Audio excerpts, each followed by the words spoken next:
এবং আজকে আমরা বলেছি যে এটি তো একটি পলিসি ডিসকাশনের বিষয় এবং তাৎক্ষণিক যে সমাধান প্রয়োজন ছিল আদালতের নির্দেশের মাধ্যমে ইতিমধ্যেই সেই তাৎক্ষণিক সমাধান হয়েছে।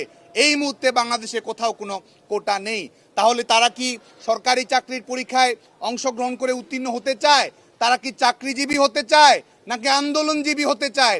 বাংলাদেশের ছাত্র সমাজের পক্ষ থেকে আমরা এই প্রশ্নটি রাখছি এবং আমাদের অভিজ্ঞতা রয়েছে এবং এই অভিজ্ঞতাগুলো আমরা বিনয়ের সঙ্গে তুলে ধরতে চাই। 2018 সালে যারা কোটা বাতিলের আন্দোলন করেছে, যে আহ্বায়ক যে ফোরামটি দ্বারা গঠন করেছে, আমাদের কাছে তথ্য উপাত্ত রয়েছে, এই আন্দোলনকারীদের একজনও বিসিএস প্রিলিমিনারি পরীক্ষা উত্তীর্ণ হতে পারেনি এবং বর্তমান সময়েও সেই একই রকম বাস্তবতা আমরা পরিলক্ষিত করছি কিনা সেই প্রশ্নটি কিন্তু আমাদের সামনে রয়েছে।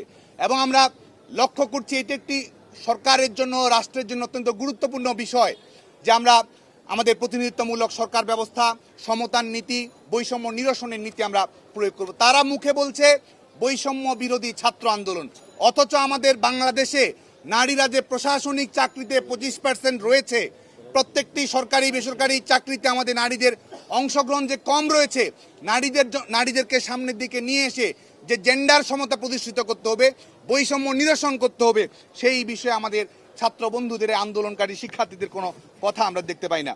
এবং আমরা দেখেছি যে আমাদের বিশেষ করে 2018 সালের পরিপত্র জারি করার আগে আমাদের নারীদের সরকারি চাকরিতে, বিশেষ করে বিসিএস ক্যাডারে পিএসসির আওতাধীন পরীক্ষায় নারীদের অংশগ্রহণ ছিল 25 থেকে 26%। পরবর্তী সর্বশেষ বিসিএসে আপনারা জানেন যে সেটি 20%-এর নিচে নেমে এসেছে সর্বশেষ বিসিএসে।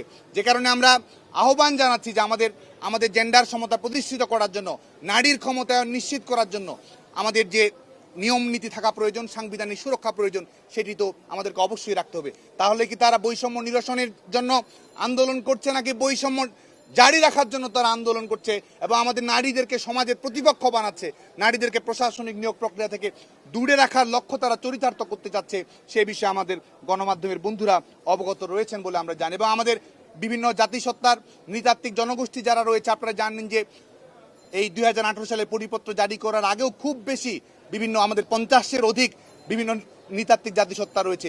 20 জন 21 জন করে তারা আমাদের এই পিএসসির আওতাধীন বিসিএস পরীক্ষায় তারা অংশগ্রহণ করার সুযোগ পেত। পরবর্তীতে সর্বশেষ বিসিএসে আমরা দেখেছি মাত্র 2 জন পার্বত্য চট্টগ্রাম থেকে, একজন নিরীক্ষা ক্যাডার, একজন প্রশাসন ক্যাডারের সুযোগ পেয়েছে। তার মানে কি আমরা তাদেরকে আমাদের ইনক্লুসিভ সোসাইটি প্রতিষ্ঠিত করার জন্য তাদেরকে আমরা এক ধরনের প্রোটেকশন দেব না, যেটি আমাদের সাংবিধানিক অঙ্গীকার? এবং এটিতে আমরা সুস্পষ্টভাবে বলছি যে যিনি পরীক্ষায় ভালো করছে না, বাংলাদেশের আমলাতান্ত্রিক প্রক্রিয়ায় তার অংশগ্রহণেরই সুযোগ নেই। সবাই মেধাবী, এর মধ্য থেকে মেধাবীদের মধ্য থেকে যারা প্রতিযোগিতায় প্রাগ্রসর, তাদেরকেই বাংলাদেশের আমলাতন্ত্রে নিয়োগ করা হয়।